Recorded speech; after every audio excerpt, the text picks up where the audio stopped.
Hi అండి. Morning టిఫిన్లోకైనా afternoon లంచ్లోకైనా టేస్టీగా ఉండే టమాటా రోటి పచ్చడి.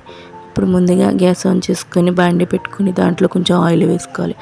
ఆయిల్ హీట్ అయిన తర్వాత దీంట్లో ఎండుమిరపకాయలు వేసి వేపుకోవాలి. ఎండుమిరపకాయలు వేగిన తర్వాత కొంచెం ధనియాలు జీలకర్ర వేసి వేపుకోవాలి. ఇలా వేపిన దాన్ని పక్కకు తీసుకోవాలి. ఇప్పుడు దీంట్లోనే 4 టమాటాలు కోసి మగ్గించుకోవాలి. అలాగే కొంచెం సాల్ట్ కూడా వేసుకోవాలి. తర్వాత నానబెట్టిన చింతపండును కూడా దాంట్లోనే వేసి ఇలా బాగా దగ్గరికి రానివ్వాలి. ఇలా వచ్చిన తర్వాత దీన్ని ఆఫ్ చేసుకొని రోట్లోకి ఈ ఎండుమిరపకాయ ధనియాలు కొంచెం సాల్ట్ కూడా వేసుకొని దంచుకోవాలి. ఇలా దంచిన తర్వాత దీంట్లోనే టమాటా కూడా వేసి బాగా దంచుకోవాలి. ఇలా మెత్తగా దంచుకున్న తర్వాత దీనికి తాలింపు వేసుకోవాలి. ఇప్పుడు బాండి పెట్టుకుని పొయ్యి మీద దాంట్లో కొంచెం ఆయిల్ వేసి దాంట్లో కొంచెం తాలింపు దినుసులు వేసి కొంచెం కరివేపాకు కూడా వేసి వేపుకోవాలి. ఇలా వేపిన తర్వాత దీంట్లోనే ఈ తయారైన పచ్చడిని కూడా వేసి తిప్పుకోవాలి. ఇలా కొంచెం దగ్గరగా వచ్చే వరకు పొయ్యి మీద మగ్గించుకుంటే ఎంతో టేస్టీ అయిన టమాటా రోటి పచ్చడి అయితే రెడీ. ఇది చాలా టేస్టీగా ఉంటుంది. నచ్చితే మీరు ట్రై చేయండి. Thank you.